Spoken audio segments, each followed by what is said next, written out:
La lectura de la carta del apóstol Pablo a los romanos puede ser una de las experiencias que proporcione la mayor satisfacción en la vida de un creyente en Cristo. Ahora, con esto no queremos decir que se deba leer como algún artículo en una revista y luego ponerlo a un lado para caer en el olvido. Es la lectura continua y repetida de esta epístola lo que traerá verdaderos ríos de abundancia al creyente. Esta epístola es el mayor documento que haya en cuanto a nuestra salvación. El gran comentarista bíblico William Newell ha escrito que Romanos es el Evangelio. Cada cristiano debe hacer por lo menos un esfuerzo por conocer bien el libro de Romanos porque le proporcionará una base sólida para su fe. Ahora, hay tres aspectos que resaltarán en la vida de una persona que constantemente lee el libro de Romanos. En primer lugar, comprenderá los hechos y las verdades básicas en cuanto a la salvación. En segundo lugar, tendrá una convicción más profunda que lo usual en cuanto a las cosas relacionadas con la fe. Y en tercer lugar, será una persona muy apta para el servicio cristiano práctico.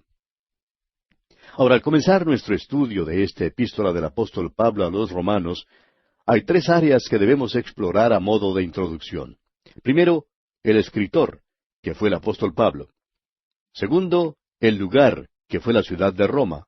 Y tercero, el tema, que es la justicia de Dios. Comencemos entonces dando una mirada al autor de esta epístola, el apóstol Pablo. En el pasado, Dios ha usado muchos medios diferentes para comunicar la verdad al hombre. A Moisés, por ejemplo, le dio la ley. También dio historia, poesía, profecía y los evangelios. Llegamos ahora a una nueva sección de la Biblia que es conocida como las epístolas.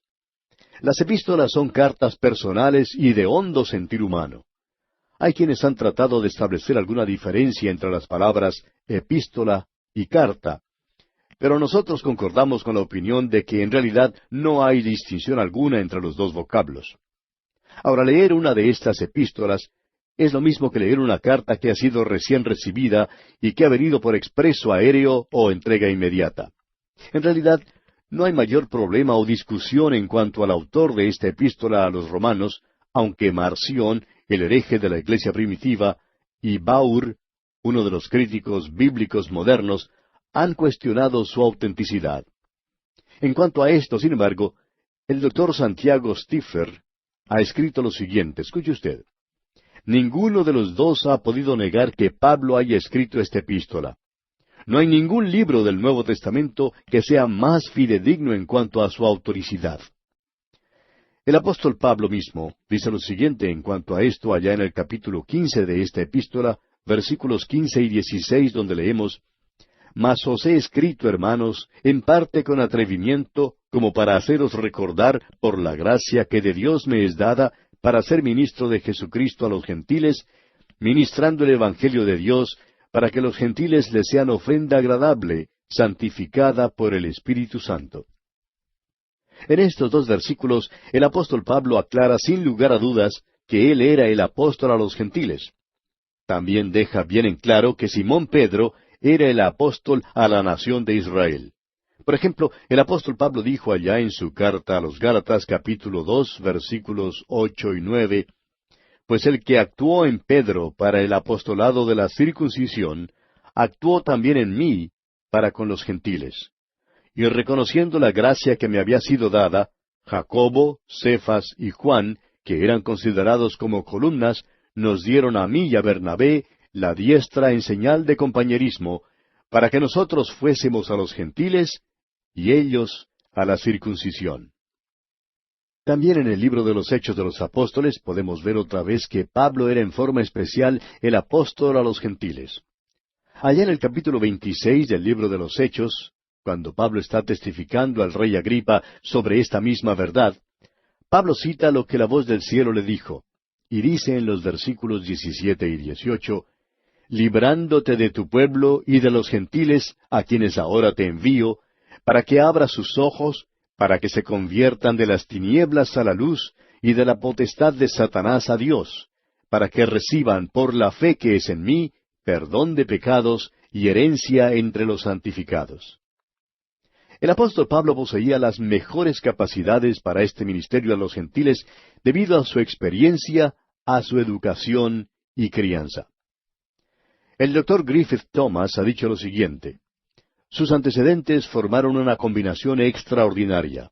Su nacimiento judío, su idioma hebreo, su ciudadanía romana, su educación judía y su cultura griega, todo esto contribuyó a hacer de Pablo el hombre que fue. Pablo también poseía un intelecto gigantesco al ser educado en la fe judía, cultura griega y modales romanos. Él es el Moisés del Nuevo Testamento, pudiéramos decir. David Brown ha escrito esto en cuanto al apóstol Pablo y dice: sus características naturales, al menos por lo que hemos podido conocer de sus escritos y de su vida, parece que incluyeron un intelecto genial y versátil, capaz de pensamiento profundo y razonamiento preciso, una rara combinación de valor y ternura, celo impetuoso, discreción sana con perseverancia indomable, en cuanto a carácter, honrado y directo. La carta a los romanos es, pues, en forma especial, la proclamación global del Evangelio de Pablo. Es al mismo tiempo su defensa, apología y examen del Evangelio. Tenemos que concluir entonces que el Espíritu Santo preparó a este hombre y le dio su mensaje. Demos ahora una mirada al lugar al cual fue escrita esta carta, o sea, la ciudad de Roma. Podemos declarar en forma categórica que el apóstol Pablo escribió esta epístola desde Corinto, allá en el año 58 después de Cristo. El erudito bíblico Paley confirma la fecha y el lugar de la manera siguiente. Él dice: no es por la epístola misma, ni por nada que se declare dentro de la epístola en cuanto a la fecha y el lugar, sino por una comparación entre las circunstancias referidas en la epístola con el orden de los eventos anotados en el libro de los Hechos de los Apóstoles y con referencias a las mismas circunstancias, aunque para propósitos bastante diferentes, en las dos epístolas a los Corintios. Ahora, en cuanto a esto, el doctor Griffith Thomas hace una interesante observación y dice que ciertos nombres indican claramente a la ciudad de Corinto como el lugar donde esta epístola fue escrita.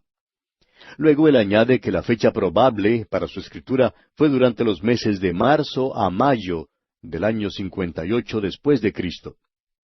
Además debemos notar que la descripción de la crasa inmoralidad de los gentiles en Roma, que aparece en los primeros capítulos en esta carta, estaba basada en la situación paralela que Pablo observó en la ciudad de Corinto. Pero Pablo no está solamente interesado en los aspectos negativos de los gentiles en Roma, sino que, como lo veremos en los últimos versículos de esta epístola, el apóstol Pablo estaba en estrecho contacto con muchos creyentes en Roma, la gran mayoría de los cuales eran gentiles. O sea que podemos decir que desde un comienzo la iglesia cristiana en Roma estaba formada por una mayoría de gentiles. Ahora, otro aspecto interesante en cuanto a esta iglesia es que creemos que Pablo no habría estado interesado en visitar a Roma si la iglesia allí hubiera sido fundada por alguna otra persona. El caso es que el apóstol Pablo declaró que estaba ansioso de ir a Roma. Allá en el capítulo 1, versículo 15 de esta carta leemos: así que, en cuanto a mí, pronto estoy a anunciaros el Evangelio también a vosotros que estáis en Roma. Queda establecido entonces que Pablo quería ir a Roma, y que quería hacerlo para predicar el Evangelio allí. Y más aún, recordemos que el Señor se le apareció a Pablo y le dijo lo que Pablo mencionó cuando hablaba ante el rey Agripa, y que leemos allá en el capítulo 26 del libro de los Hechos de los Apóstoles, versículos 17 y 18. Pablo cita aquí lo que el Señor le dijo y dice: librándote de tu pueblo y de los gentiles, a quienes ahora te envío, para que abras sus ojos, para que se conviertan de las tinieblas a la luz, y de la potestad de Satanás a Dios, para que reciban por la fe que es en mí perdón de pecados y herencia entre los santificados. Ahora, ya dijimos que Pablo estableció sin lugar a dudas que nunca habría ido a Roma, aunque estaba ansioso de hacerlo, si alguien hubiese predicado el Evangelio allí antes que él. Allá en el capítulo 15 de esta carta, versículo 20, dice: y de esta manera me esforcé a predicar el Evangelio, no donde Cristo ya hubiese sido nombrado, para no edificar sobre fundamento ajeno. Y Pablo no solo dijo esto, sino que lo practicó, pues vemos que él nunca fue a trabajar en la obra del Señor donde otro apóstol hubiese laborado. De modo que esto nos lleva a pensar y a creer que Pablo no habría ido a Roma si otro apóstol hubiese ido allí antes que él. Surge ahora la pregunta, y bueno, ¿quién fue el fundador de la iglesia en Roma?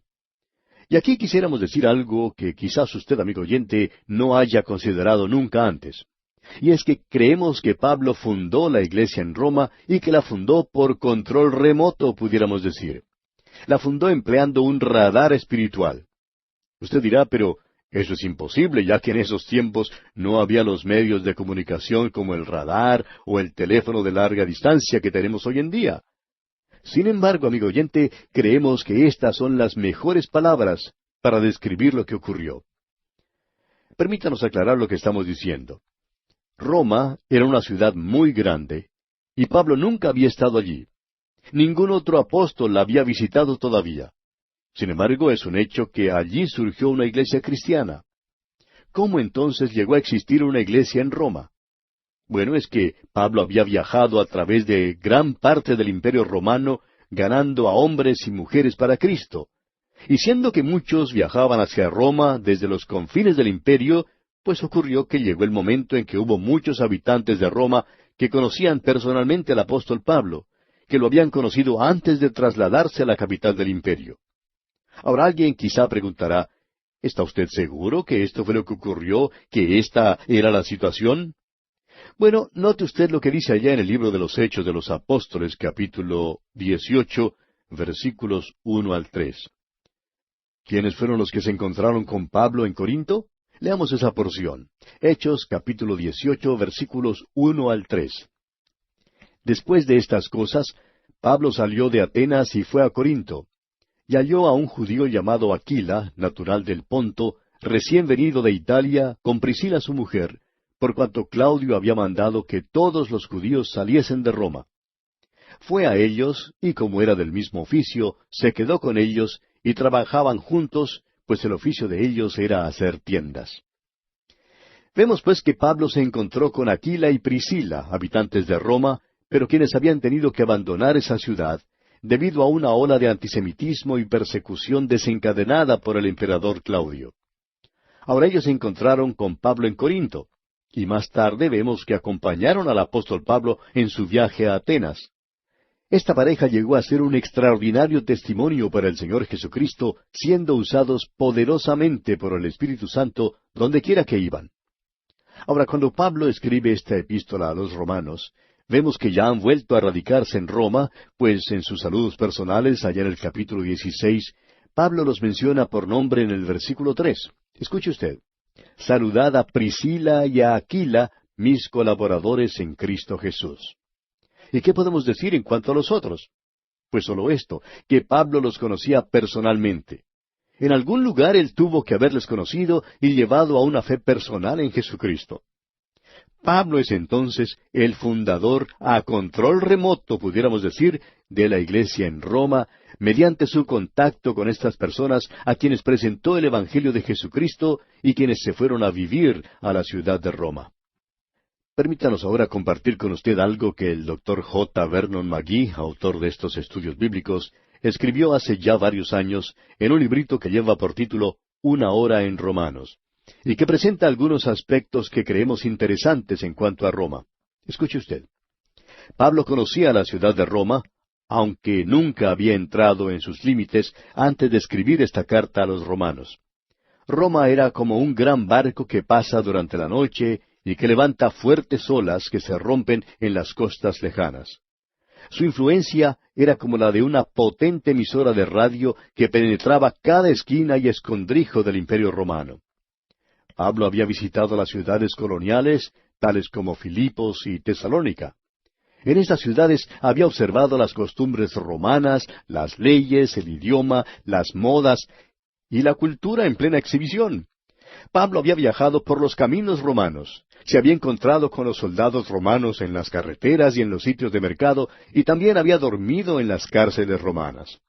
Pablo había tenido que acudir ante magistrados romanos y se había gozado de todos los beneficios de la ciudadanía romana.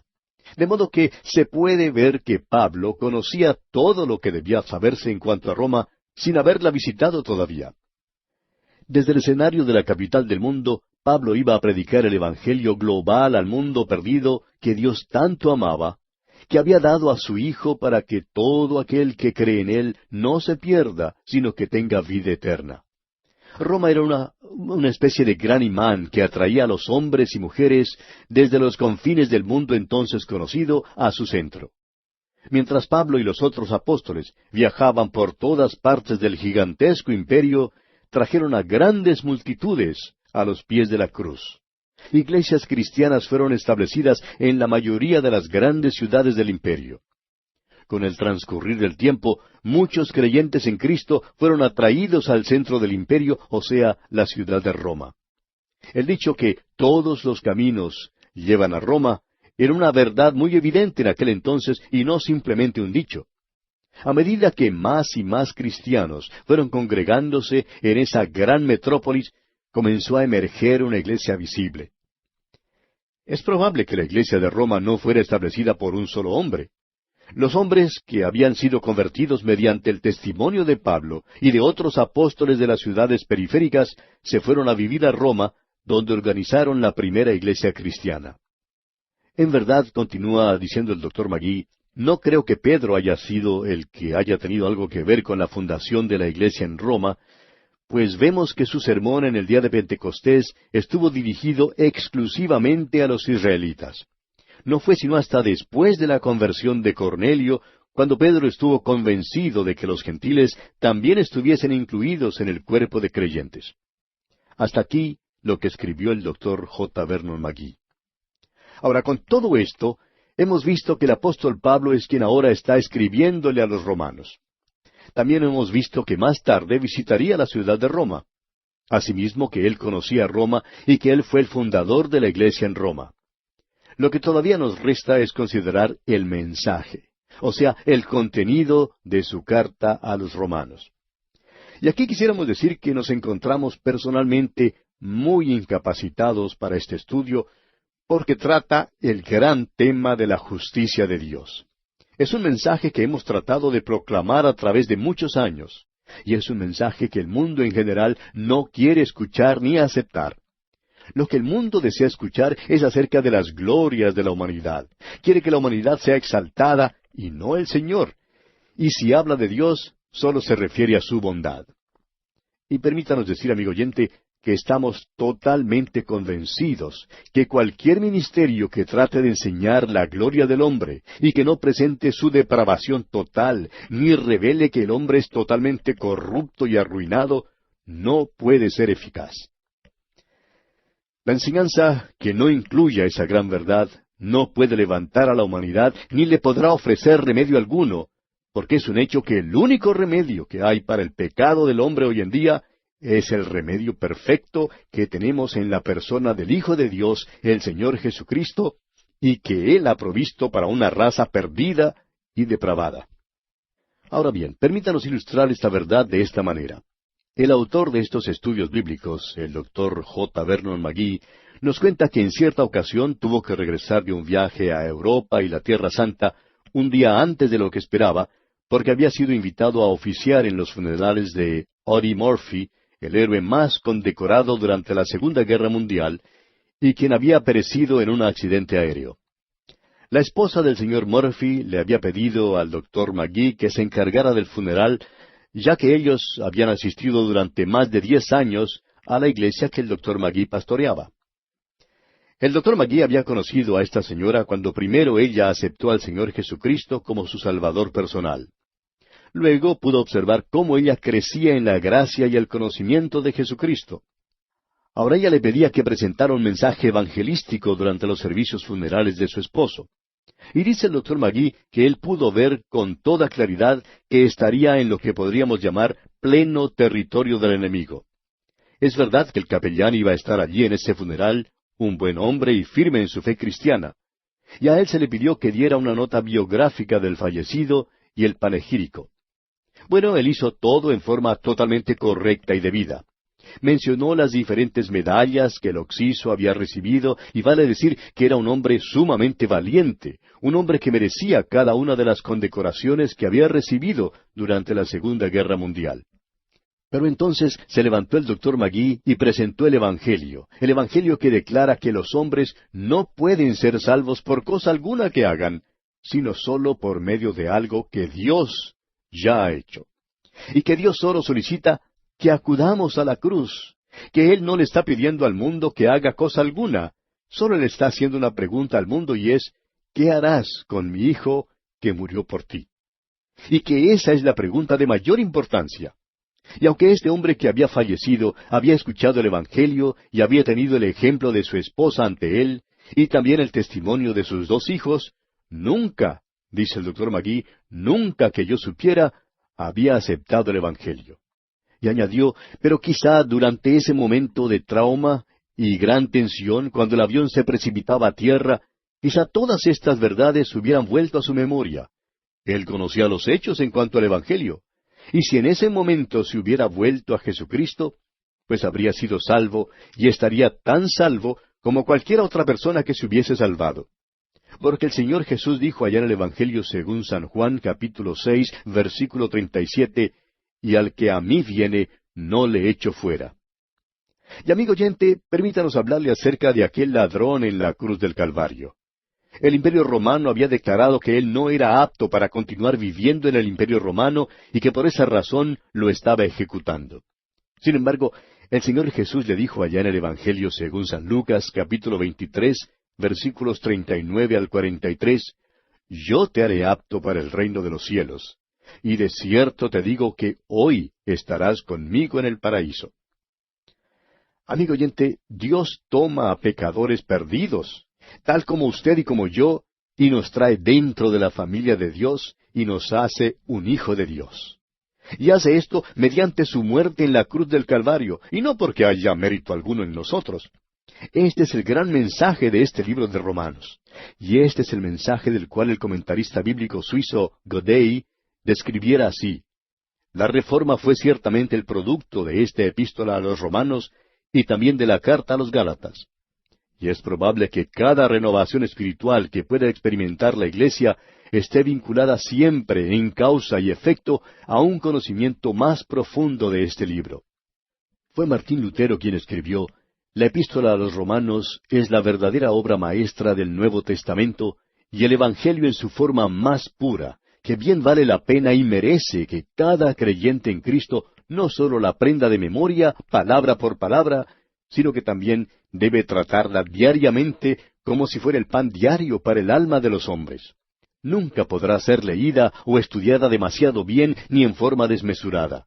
Mientras más es usada, más preciosa se torna y su sabor es más agradable. Esta es, pues, la epístola que estaremos considerando, amigo oyente. Permítanos ahora exhortarle a que haga algo que le pagará dividendos que le sorprenderá. Lea este libro de Romanos, por lo menos lea el capítulo 1 antes de nuestro próximo estudio. Es verdad que no entraremos en todo lo que encierra este capítulo, porque como lo hemos visto en esta introducción, es un libro sumamente profundo. Y lo mismo ocurrirá con respecto a cada capítulo. Estaremos estudiando cada capítulo durante bastante tiempo, aunque no todo el tiempo que desearíamos hacerlo. Pero por lo menos veremos los puntos culminantes de este libro. Acompáñenos, pues, en nuestro próximo programa.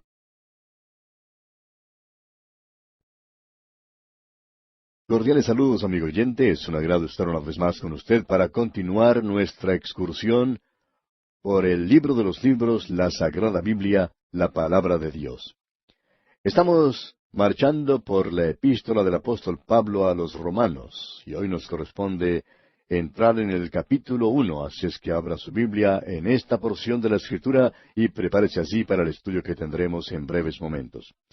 Y ahora, antes de entrar en el estudio que nos corresponde para hoy, hablemos con Dios por medio de la oración.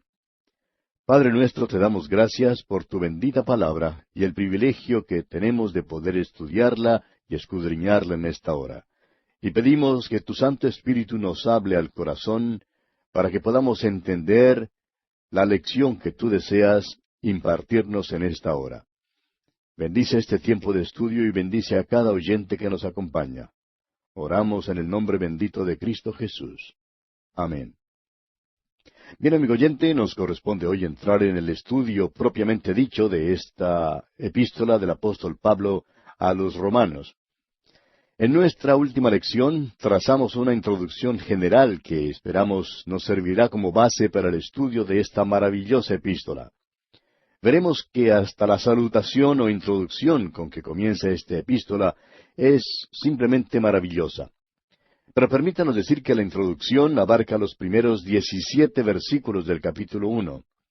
Esta sección se subdivide a su vez de la manera siguiente. Los primeros 7 versículos contienen el saludo personal de Pablo. Luego, en los versículos 8 al 13, tenemos el propósito que tuvo Pablo en escribir esta carta. Y entonces en los versículos 14 al 17, tenemos 3 cosas que caracterizan a Pablo. Ahora, al comenzar nuestro estudio del primer versículo, le pedimos que por favor preste cuidadosa atención a medida que vayamos avanzando a través de esta gran epístola del apóstol Pablo. Comencemos, pues, leyendo el versículo 1. Pablo, siervo de Jesucristo, llamado a ser apóstol, apartado para el Evangelio de Dios. En primer lugar, deseamos mencionar que las 2 palabras a ser no aparecen en los manuscritos originales. En otras palabras, este versículo debiera leerse así: Pablo, siervo de Jesucristo, llamado un apóstol, apartado para el Evangelio de Dios. Ahora, queremos que usted note que Pablo se identifica a sí mismo como un siervo en esta epístola. La palabra que se usa en el griego es doulos, que significa esclavo. O sea que Pablo es esclavo de Jesucristo. Ahora bien, él es un apóstol, pero primero él se identifica como un esclavo, como alguien obligado a servir. Y es importante que notemos esto. Es importante que lo notemos porque Pablo tomó este lugar voluntariamente.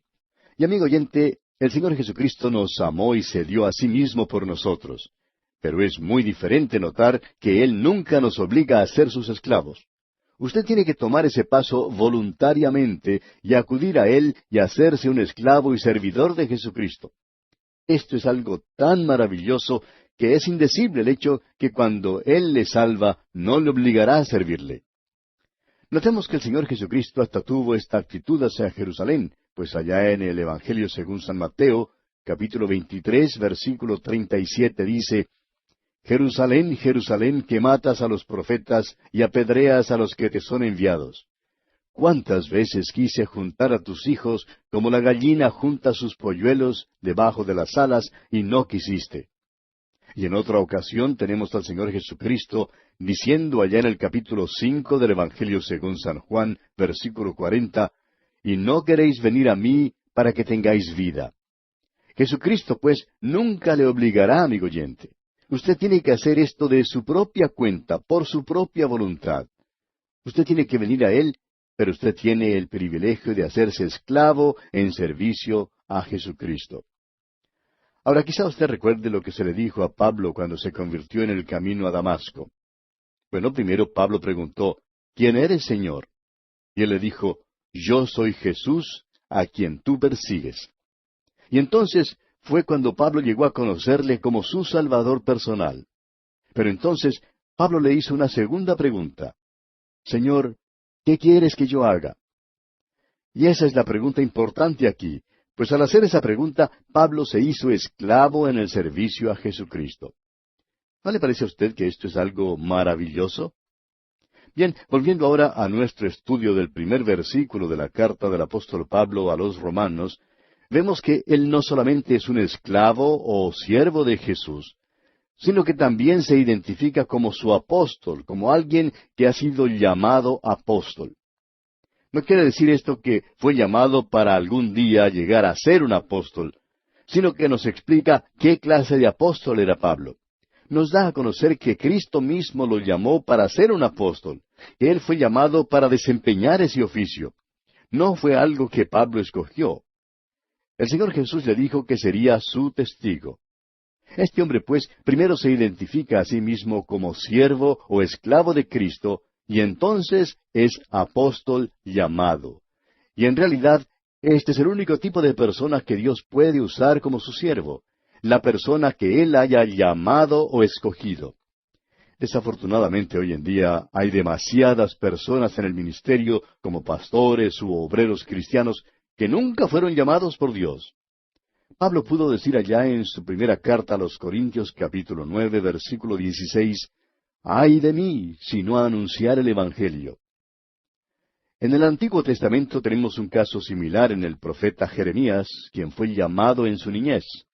Y fue debido a ese llamado que Jeremías pudo decir a los falsos profetas que Dios les había dicho a ellos, según leemos allá en Jeremías capítulo 23 versículo 21, «No envié yo a aquellos profetas, pero ellos corrían. Yo no les hablé, mas ellos profetizaban». Con todo esto, tenemos que llegar a la conclusión que Pablo fue un apóstol llamado.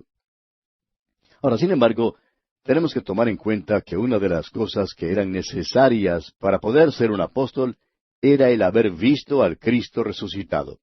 Y Pablo le vio. Él nos dice allá en su primera carta a los Corintios, capítulo 15, versículo 8, «Y al último de todos, como a un abortivo, me apareció a mí». Pero había otra marca que era un distintivo de un apóstol de aquel entonces.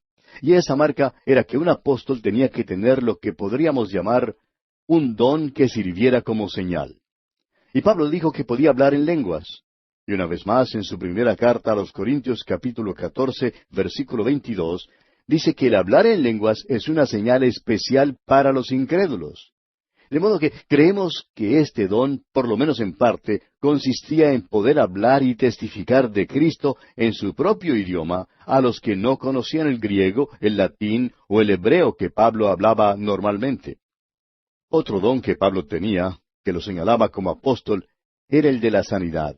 Y él no solamente podía sanar a los enfermos, sino también levantar a los muertos. Ahora no creemos que Dios conceda este mismo don hoy en día. Creemos que cada creyente en Cristo debe llevar sus dolencias y enfermedades directamente a Dios, al gran médico, en oración.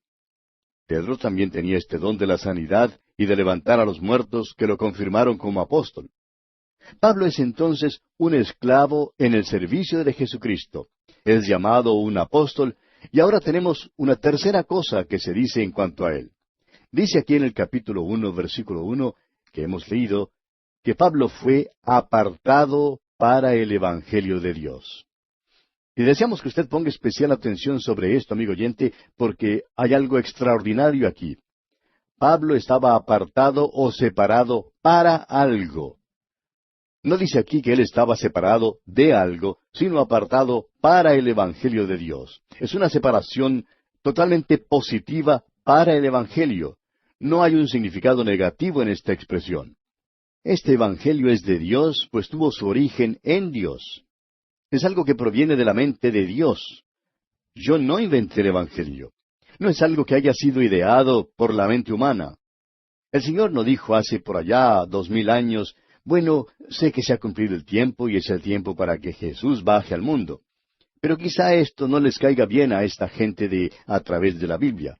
Quizá ellos tengan algún programa mejor. De modo que vamos a esperar hasta que ellos vengan. Amigo oyente, Dios no hizo nada de eso por el estilo. Cuando nosotros llegamos, el Evangelio ya había estado en existencia por más de 2000 años. Y este es el Evangelio de Dios.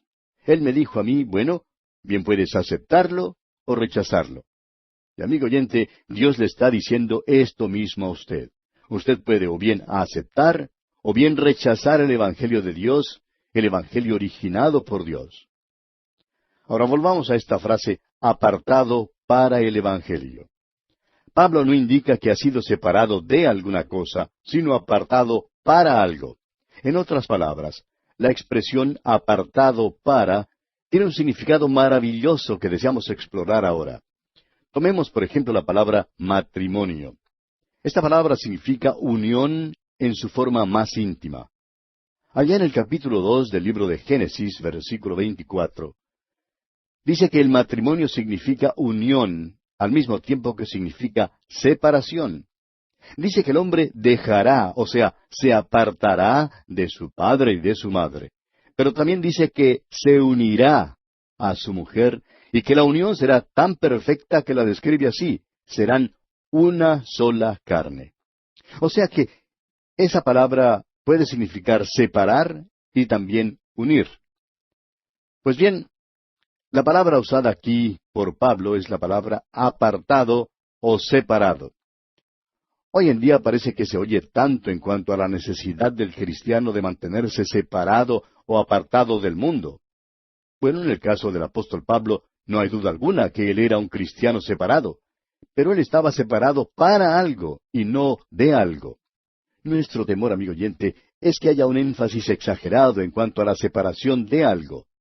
Son muchos los que usan esta palabra en un sentido totalmente negativo. Es como si comprendiesen la vida cristiana como si consistiera de solamente despojarse de esto o de aquello. Solo pueden recitar una larga lista de las cosas que no hacen. Si uno les pregunta acerca de la vida cristiana, responde que consisten en no bailar, no fumar, no tomar bebidas embriagantes, no jugar a la lotería y muchos otros no, no, no. Tememos que tales personas hayan perdido su perspectiva espiritual, pues lo de mayor importancia es el ser separados para algo. Amigo oyente, permítanos preguntarle, ¿para qué está usted separado? No le estamos preguntando de qué se ha separado usted. Lo importante es estar separado para algo. Permítanos ilustrar lo que estamos diciendo con una porción del Nuevo Testamento. Allá en la primera carta a los Tesalonicenses, capítulo 1, versículo 9, Pablo indica que los creyentes que vivían en Tesalónica, cuando aceptaron a Cristo como su Salvador personal, se convirtieron, o sea, se apartaron de los ídolos a Dios para servir al Dios vivo y verdadero. Ahora no creemos que ellos se pararan en alguna reunión o asamblea cristiana para decir: yo ya no voy al templo de Apolo. No había ninguna necesidad de decir tal cosa. Ellos estaban separados para servir a Cristo. Cuando uno está separado para Él, no necesita además estar separado de algo. Ahora ya podemos oír a alguien preguntando: pero ¿no es necesario que un creyente en Cristo se separe de algo? Y es más que seguro que quien formula tal pregunta ya tenga una lista de todo lo que el creyente no debe hacer. Y creemos que es precisamente debido a este énfasis distorsionado en la separación negativa que tenemos tantas vidas estériles hoy en día.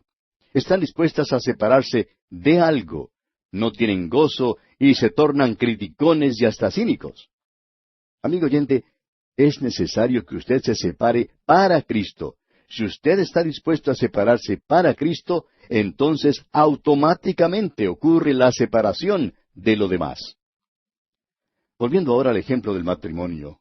En una ceremonia matrimonial, el novio no se va a parar y leer una larga lista de todo aquello de lo cual él se va a separar. El novio simplemente promete amar y entregarse únicamente a su prometida y a nadie más.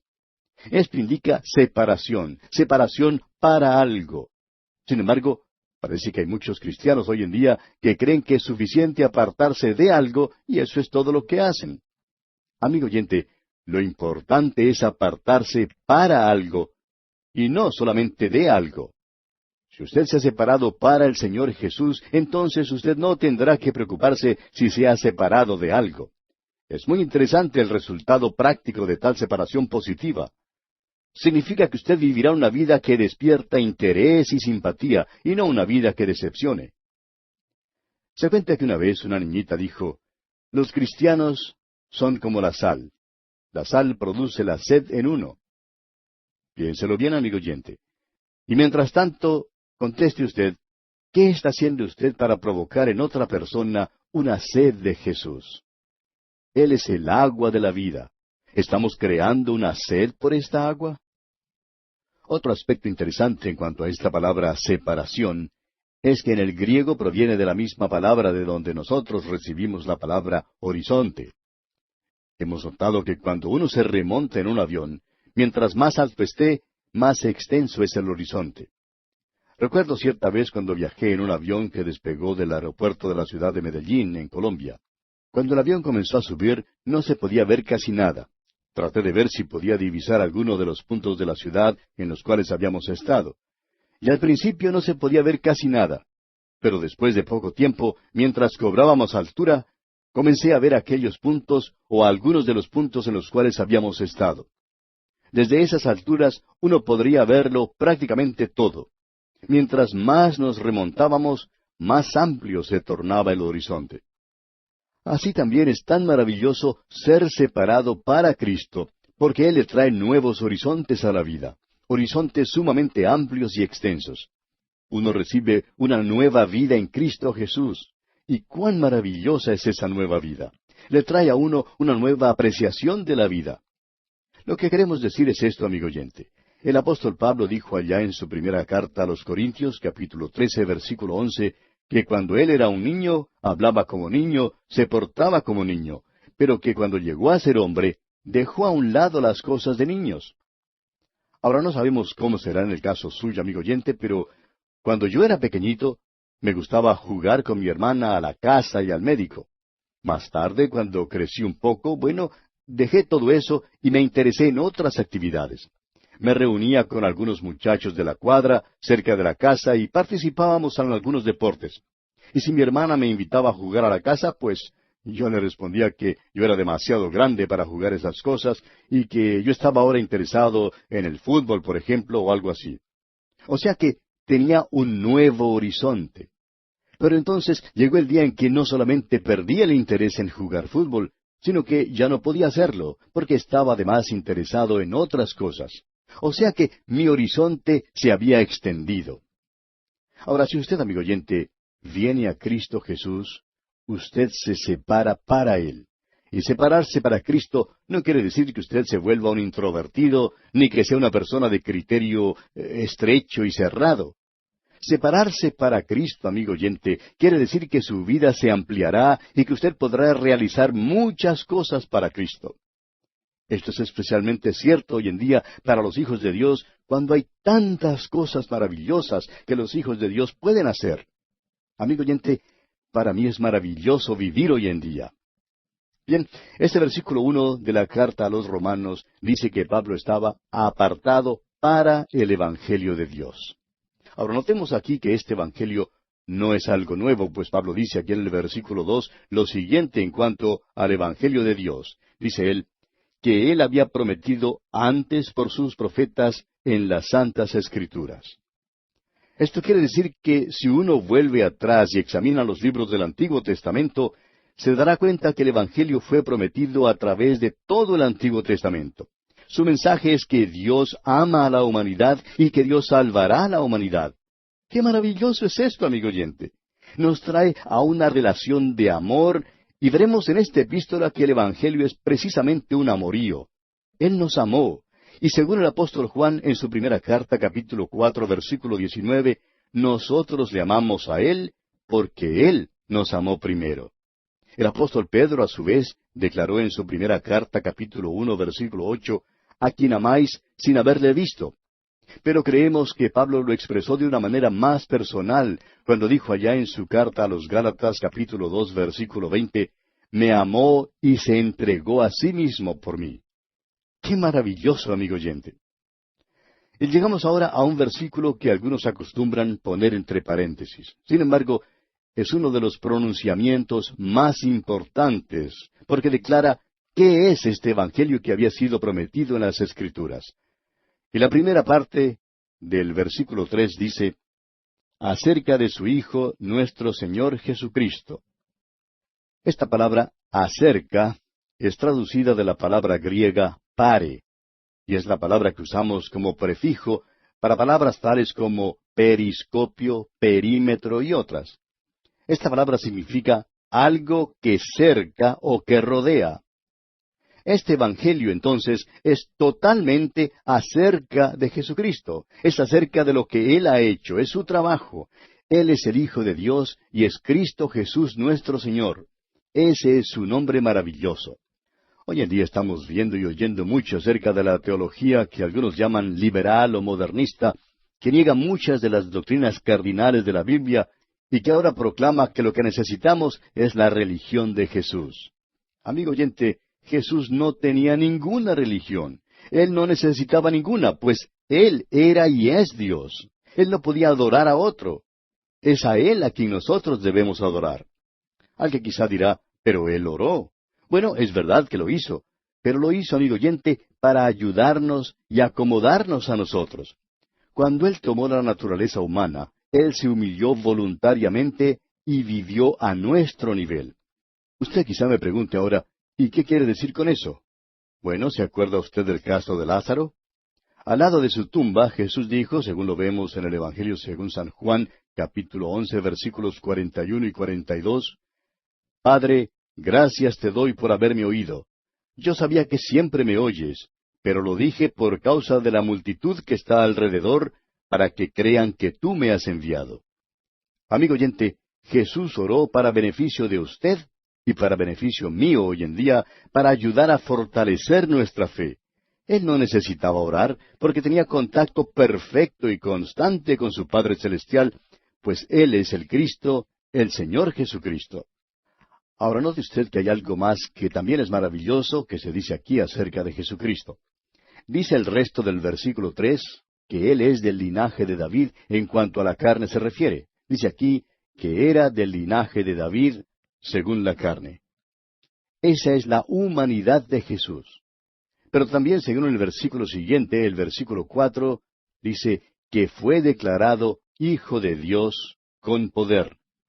Y aquí deseamos que usted comprenda bien que la resurrección no fue lo que hizo Hijo de Dios a Jesucristo. Esta solo confirmó y reveló que lo era. Y una vez más, aquí aparece esa palabra griega que significa horizonte, que recién comentábamos. Jesús es declarado, o su horizonte le declara Hijo de Dios. Tenemos aquí, pues, la perfecta humanidad de Cristo y también su perfecta deidad. El credo más antiguo de la Iglesia decía, Él es tan hombre como cualquier hombre, y tan Dios como el mismo Dios. Pero Pablo lo dijo aún antes de que ese credo fuera formulado, pues aquí lo tenemos en estos dos versículos que acabamos de mirar. Jesús no es más hombre porque es Dios, ni es menos Dios porque es hombre. Él es Dios hombre. Siguiendo adelante ahora con nuestro estudio del versículo 4, vemos que dice que fue declarado Hijo de Dios con poder según el Espíritu de Santidad. Y creemos que esta es una referencia obvia al Espíritu Santo. Creemos que tenemos aquí la Trinidad ante nosotros. Tenemos lo concerniente a Jesucristo, y Él es el Hijo de Dios, quien es declarado lleno de poder según el Espíritu de Santidad. Y así tenemos aquí al Espíritu Santo. Además, el versículo 4 concluye diciendo, por la resurrección de entre los muertos. Permítanos decir, amigo oyente, que la resurrección lo comprueba todo. Es lo que demuestra que Él es el Hijo de Dios. Ahora, note usted que tenemos aquí la Trinidad. Tenemos también la deidad de Cristo. Y tenemos el nacimiento virginal de Jesucristo. Jesús es de la simiente de David en cuanto a la carne. Y esa es la razón por la cual tenemos dos genealogías en la Biblia. Una genealogía de Jesús aparece en el Evangelio según San Mateo. Es la genealogía de José, su padre, en el sentido legal. Y de él Jesús recibió por heredad legal el derecho al trono de David. Sin embargo, fue por medio de la otra genealogía, la de María, que aparece en el Evangelio según San Lucas, que Jesús recibe su título por sangre. Jesús es, pues, Dios hombre. Y a pesar de esto, hemos oído a algunos decir que Pablo nunca enseñó tal cosa como el nacimiento virginal. Quisiera que me explique usted, amigo oyente, ¿qué es lo que tenemos en estos dos versículos, sino una enseñanza clara del nacimiento virginal? Estos dos versículos tienen una declaración grandiosa en cuanto a Jesús, y todavía no hemos sacado todo lo que estos versículos enseñan.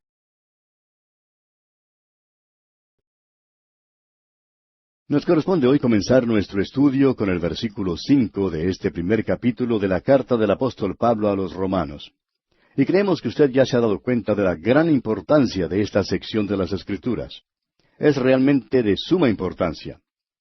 El doctor W. Kelly ha escrito lo siguiente en cuanto al capítulo 1 de esta epístola a los Romanos. Dice el doctor Kelly, escuche usted, tome cualquier sección del Antiguo Testamento y compárela con estas primeras palabras en el capítulo 1 de Romanos. Cuán evidente e inmensa es la diferencia en propósito, carácter y alcance. Por ejemplo, ¿Dónde encontraría usted algo como esto en los primeros 5 libros de Moisés o en los libros históricos que siguen? En vano busca uno un paralelo en los salmos y libros poéticos. Ni aun los profetas describen o predicen tal estado de cosas. Se dice cosas gloriosas en cuanto a Israel, la merced de Dios que también alcanzará y bendecirá a los pobres gentiles, liberación y gozo para la tierra y el resto de la creación que tanto ha sufrido. Todo esto y mucho más tenemos en forma abundante en los profetas y aun en los salmos, pero no hay allí que siquiera se parezca, aun en el tono, a la salutación del apóstol y su prefacio a los santos en Roma. Hasta aquí lo que ha escrito el doctor Kelly. Y esa es precisamente la razón por la cual estamos pasando tanto tiempo aquí, amigo oyente. Es porque es tan maravillosa esta sección. En nuestro programa anterior, al concluir, estábamos estudiando los versículos 3 y 4, y vimos que el Evangelio de Dios, mencionado por el apóstol Pablo, es el Evangelio prometido a los profetas del Antiguo Testamento. También notamos que es el Evangelio de Dios, pues fue originado por Él. El Evangelio, amigo oyente, no fue idea mía, ni tampoco de Pablo. También vimos que el Evangelio concierne a su Hijo Jesucristo, y que esa palabra concierne significa que es todo en cuanto o todo lo que encierra a algo. En otras palabras, el Evangelio es todo en cuanto a Jesucristo. Su punto principal es una persona. Y esa es la diferencia entre la religión y la verdadera fe en Jesucristo. No se trata aquí de una religión, sino de una persona, y esa persona es Cristo Jesús. Concierne, pues, a Jesucristo. Otra cosa que hemos visto aquí es que Pablo declara que Jesucristo nació de una virgen, lo que indica por una parte que según la carne era del linaje, o sea, de la simiente de David, lo que demuestra su verdadera humanidad. Pero por otra parte, su nacimiento virginal demuestra, declara o señala que es Hijo de Dios con poder. Todo esto es según el Espíritu de Santidad por medio de la resurrección de los muertos.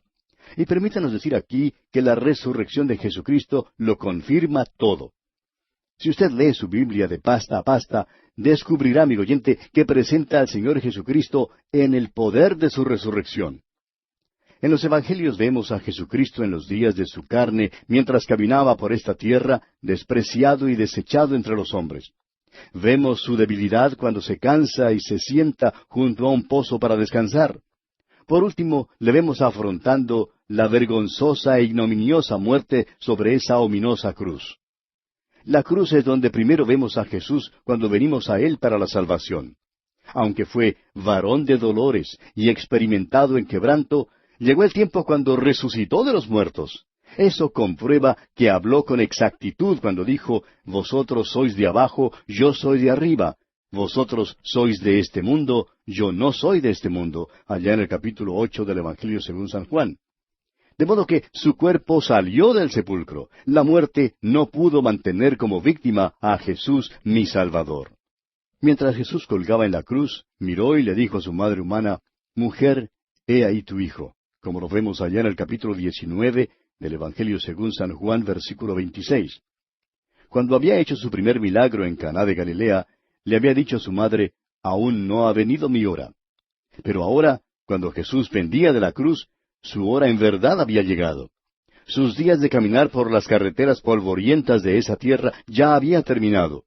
Murió y resucitó de los muertos con gran poder. El nacimiento virginal de Jesucristo comprueba que Él es el Hijo de Dios y que Él es quien dijo que era. Hay otra gran verdad que creemos es necesario recordar, y es que Él es el Cristo resucitado que ahora está a la diestra de Dios en los cielos, intercediendo por su iglesia y dándole poder y consolación en Él. Estamos convencidos que la iglesia ha perdido de vista a Cristo. Eso es algo que debe ser recobrado hoy en día. ¿Qué significa Cristo para usted hoy, amigo oyente? ¿Tiene usted contacto hoy con el Cristo viviente? Vemos mediante su resurrección que Jesucristo vendrá de nuevo como juez y rey. Él es el Rey de reyes y Señor de señores. Va a reprimir el pecado y reinará en justicia sobre esta tierra. Juzgará la tierra, juzgará a toda la humanidad. Ese es un hecho, amigo oyente. Ahora Pablo les dijo a esos filósofos de Atenas, «Siendo pues linaje de Dios, No debemos pensar que la divinidad sea semejante a oro, o plata, o piedra, escultura de arte y de imaginación de hombres. Pero Dios, habiendo pasado por alto los tiempos de esta ignorancia, ahora manda a todos los hombres en todo lugar que se arrepientan, por cuanto ha establecido un día en el cual juzgará al mundo con justicia por aquel varón a quien designó, dando fe a todos con haberle levantado de los muertos. Es precisamente debido al hecho de que Jesucristo resucitó de los muertos que usted, amigo oyente, tendrá que comparecer ante Él. Usted o bien comparecerá ante Él ahora como alguien que ha confiado en Él como su Salvador, o de otra manera tendrá que comparecer para ser juzgado por Él en el día del juicio. La condenación de Dios caerá sobre usted por el solo hecho de no haberle aceptado como su Salvador. La resurrección es, pues, la garantía de que usted tendrá que presentarse ante el Señor Jesucristo. No se puede comparecer ante Él en su propia justicia. Si lo hace así, lo único que le espera es ser condenado a una eternidad perdida, a menos que confíe en Él como su Salvador. Bien, leamos ahora el versículo 5 de este capítulo 1 de la epístola del apóstol Pablo a los Romanos, y vamos a estudiarlo después casi palabra por palabra. El versículo 5 dice, y por quien recibimos la gracia y el apostolado para la obediencia a la fe en todas las naciones, por amor de su nombre. Dios nos salva, amigo oyente, por su gracia. Yo he sido salvado por gracia. Ese es el método de Dios para la salvación. Nadie podría ser salvado si Dios no fuera bondadoso. Dice aquí, ¿por quién? Ahora, Dios el Padre es la fuente y el Hijo es el medio. Por quien recibimos. Puede referirse a todos los apóstoles, pero especialmente a Pablo como el apóstol a los gentiles. Ahora, la gracia y el apostolado son dos palabras de gran prominencia que Pablo usa aquí. La gracia es el término general que se refiere a la totalidad, mientras que el apostolado es el término específico que le autolimita. Gracia es la gran palabra del gran apóstol. Todas las cosas de Dios le habían venido por medio de la gracia, tanto su salvación como su apostolado. La gracia es el favor inmerecido de Dios. Por medio de su gracia, Dios da el cielo a pecadores que merecen el infierno. Ahora, aunque la palabra apostolado se refiere solamente a aquellos que eran técnicamente apóstoles, todo creyente es en realidad un enviado por Dios. La palabra apóstol significa enviado, y es alguien que es enviado, es un testigo con un mensaje. Nosotros también hemos recibido la gracia y el apostolado. Si usted, amigo oyente, ha aceptado a Jesucristo como su Salvador personal, debe estar ocupado en hacer algo para la proclamación de la palabra de Dios a otros. Ese es el trabajo de los que han recibido la gracia y el apostolado. Ahora leemos aquí en el versículo 5 también, para la obediencia a la fe en todas las naciones. Y esto quiere decir literalmente a la obediencia a la fe. La obediencia procede de la fe como un resultado o fruto directo. Cronológicamente y lógicamente también, la fe viene primero y luego la obediencia. El apóstol Pablo en el camino a Damasco preguntó primero, ¿quién eres, Señor? Ahora eso condujo a su salvación. Y luego preguntó, ¿qué quieres que yo haga? La fe salvadora conduce a la obediencia. El hecho es que la fe es la obediencia. Las palabras del himno son exactas cuando dice, cuando andemos con Dios. En realidad, si queréis ser felices, debéis obedecer. Esta epístola principia con la obediencia y termina con la misma nota. Escuche usted lo que dice allá en el capítulo 16 de esta epístola, versículo 26. Dice, pero que ha sido manifestado ahora, y que por las escrituras de los profetas, según el mandamiento del Dios eterno, se ha dado a conocer a todas las gentes, para que obedezcan a la fe. Ahora, esta expresión aquí, todas las gentes, son los gentiles, contrastados con los judíos. Después que Dios le ha salvado a usted, amigo oyente, Él quiere hablarle en cuanto a sus obras, quiere hablarle en cuanto a su obediencia para con Él. Hay mucha diferencia entre el creer y el solo hablar acerca de creer. Muchos hablan acerca de creer en Jesucristo y luego viven como el diablo. La fe salvadora le hace a uno obediente a Jesucristo. Quizá alguien diga, bueno, ¿habrá una diferencia de fe? Ciertamente la hay. La diferencia de fe es su objeto. El objeto de nuestra fe debe ser Jesucristo. La fe salvadora es una fe que confía y cree en Él. Yo creo en Simón Bolívar, por ejemplo. Era un gran hombre, libertador de 5 países de América del Sur, y también creo en Jesucristo. Ahora, mi fe en Simón Bolívar nunca ha logrado nada para mí. No tiene nada que ver con mi salvación, y tiene muy poco que ver con mi vida en el día de hoy. Pero mi fe en el Señor Jesucristo es otra cosa, amigo oyente.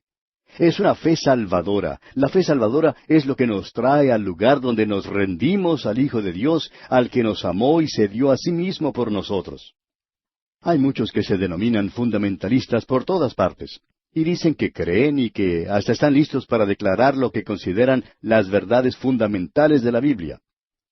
Luego tenemos los seductores modernistas, que niegan las verdades bíblicas y que declaran doctrinas falsas por todos lados. La doctrina que es verdadera es importante, sumamente importante, pero hay una disciplina y una manera de actuar que tiene que acompañarla. Usted no puede ser la sal de la tierra sin combinar sus dos elementos. ¿Ha considerado usted alguna vez, amigo oyente, los elementos que hay en la sal? La sal se compone de 2 venenos, el sodio y el cloruro. El sodio solo será un veneno para usted. El cloruro solo también lo envenenará. Pero combine los 2 elementos y tendrá entonces la sal, una sustancia muy importante. Pues bien, el Evangelio es para la obediencia a la fe, amigo oyente, y es de esa fe salvadora de la que Pablo habla aquí. Continuemos ahora con el versículo 6 de este capítulo 1 de la Epístola a los Romanos. Continúa diciendo Pablo, entre las cuales estáis también vosotros, llamados a ser de Jesucristo. Tomemos esta expresión final del versículo 6. Llamados a ser de Jesucristo. La palabra que se traduce aquí por llamados significa más que aquellos a quienes se les ha extendido una invitación. En las epístolas significa la llamada eficaz de la gracia divina. Los llamados son los que han oído y han escuchado el mensaje. El apóstol Pablo asegura a los hermanos en Roma que ellos están comprendidos dentro de la gracia del Evangelio y como tales son llamados a ser de Jesucristo. Los llamados son los que han oído. Hay quienes no oyen. El Señor Jesucristo dejó esto bien en claro cuando dijo, mis ovejas oyen mi voz, y yo las conozco y me siguen. Es así de sencillo, amigo oyente.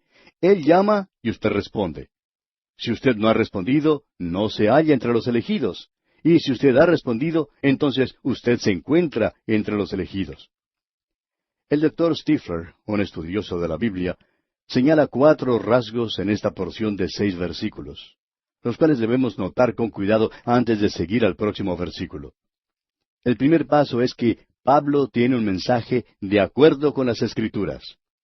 El segundo rasgo es que el mensaje es del Cristo resucitado. En tercer lugar, el mensaje es universal. Y en cuarto lugar, el mensaje es para la obediencia a la fe. Bien, pasemos ahora al versículo 7. A todos los que estáis en Roma, amados de Dios, llamados a ser santos, gracia y paz a vosotros, de Dios nuestro Padre y del Señor Jesucristo. La carta es de Pablo a los santos en Roma. Esta es la introducción formal. Los santos a los cuales esta epístola es dirigida están en Roma. Notemos ahora que dice aquí, amados de Dios. Y así como los llamados de Jesucristo, así también son los amados de Dios. Dios amó a los hermanos en Roma. Y es maravilloso considerar que aun en medio de las dificultades, Dios nos ama. El Hijo de Dios hoy en día debe regocijarse y descansar en el amor de Dios para con él o para con ella, el cual es un amor íntimo y personal. Tenemos también en este versículo 7 la expresión llamados a ser santos. Y esta es una frase que debe leerse santos llamados. Vea usted el versículo 1, donde dijimos que Pablo no es llamado a ser apóstol, sino que es un apóstol llamado. La llamada de Dios por medio de Cristo transforma en santo a cada pecador. No es que sea santo debido a su conducta ejemplar, sino únicamente por su posición en Cristo Jesús. Sin embargo, los santos deben portarse como santos. No hay ningún creyente nombrado en la Biblia a quien se le identifique individualmente como un santo. En su carta a los Filipenses, en el capítulo 4, versículo 21, cuando el apóstol Pablo dice, saludad a todos los santos, se refiere a toda la iglesia. En el original griego esta palabra es agios, y es la misma que se traduce como las Santas Escrituras en el versículo 2. También debe notarse que un santo no es alguien que haya sido exaltado. Un santo es alguien que exalta a Jesucristo. Los santos no son en manera alguna el producto de la exaltación de la humanidad. Una persona llega a ser santa solo cuando exalta a Jesucristo como su Salvador. Santo es un nombre que la Biblia usa para describir a cada creyente. No es su carácter lo que le hace santo, sino su fe en Cristo. Significa que usted está separado para Él. Creemos que fue Ketterly quien hizo esta declaración. Dijo él, usted obedece a alguna persona o a alguna cosa. Y preguntamos, amigo oyente, ¿a quién o a qué obedece usted? Tenemos luego aquí en este versículo 7 esta expresión gracia y paz. Y estas palabras constituyen la introducción formal en todas las epístolas del apóstol Pablo. Nunca las encontramos en orden inverso. Es necesario aceptar la gracia antes que se pueda aceptar la paz. La gracia, charis, es la forma gentil de saludar, mientras que la paz, shalom, fue la forma judía del saludo. Y Pablo las combinó. La gracia y la paz, note usted, son de Dios nuestro Padre y del Señor Jesucristo, pero nunca del Espíritu Santo. Ahora, ¿acaso no creía Pablo en la Trinidad? Por supuesto que creía en ella, pero el Espíritu Santo ya estaba en Roma morando en los creyentes. Dios el Padre estaba en el cielo y el Señor Jesucristo estaba a su diestra. Y llegamos ahora a la primera división después de la introducción, y nos habla del propósito personal de Pablo. Pablo quería ir a Roma. Leamos el versículo 8 ahora. Primeramente doy gracias a mi Dios mediante Jesucristo con respecto a todos vosotros, de que vuestra fe se divulga por todo el mundo. Pasamos ahora de la introducción formal a la personal, de la introducción pública a la íntima, al hablar Pablo a los romanos en cuanto a su futura visita a Roma. Dice él, primeramente doy gracias a mi Dios mediante Jesucristo. Pablo quiere decir que, ante todo, expresa una nota de acción de gracias. Siendo que la iglesia en Roma ya se había formado, las noticias habían salido a los fines del imperio y habían circulado tanto que toda la región estaba saturada con el conocimiento de que muchos se habían convertido a Jesucristo. Había tanto rumor que hasta el emperador se perturbó. Más tarde empezó la persecución de la iglesia, de modo que Pablo hace mención aquí de que vuestra fe se divulga por todo el mundo. Nos preguntamos, amigo oyente, en cuanto al grupo suyo, ¿ha escuchado alguien alguna vez su testimonio? ¡Qué gran testimonio tenía esta iglesia en Roma en el principio! Ahora note usted que el énfasis no está sobre el atributo de la fe de la iglesia en Roma, sino más bien en las cosas que creían. Eran sanos de doctrina, y esto se anunció por todo el imperio romano. Esta declaración revela la gran influencia de Roma sobre el mundo de aquel entonces, y revela también que la fe cristiana ya hacía un impacto en la vida del imperio romano. Preguntamos, amigo oyente, ¿hace o tiene algún impacto sobre la comunidad en que usted vive el testimonio de su iglesia? Leamos ahora los versículos 9 y 10 de este primer capítulo del libro de Romanos. Porque testigo me es Dios, a quien sirvo en mi espíritu en el Evangelio de su Hijo, de que sin cesar hago mención de vosotros siempre en mis oraciones, rogando que de alguna manera tenga al fin, por la voluntad de Dios, un próspero viaje para ir a vosotros. Ahora Pablo no escribió esta epístola sino hasta unos 20 años después de su conversión, pero en ella se sinceró, abrió su corazón a los hermanos en Roma, puesto que muchos no le conocían personalmente. Sus enemigos habían desconfiado de su veracidad y sinceridad. Él no había visitado Roma, el gran centro gentil, lo cual provocó la pregunta en cuanto al por qué el apóstol Pablo, apóstol a los gentiles, no había visitado la capital gentil, especialmente cuando había ido a la ciudad de Corinto, que se encontraba muy cerca de Roma. Pero bien, amigo oyente, vamos a tener que dejar esta consideración para nuestro próximo programa. Vamos a detenernos aquí por hoy porque se nos agotó el tiempo. Continuaremos, Dios mediante, en nuestro próximo estudio.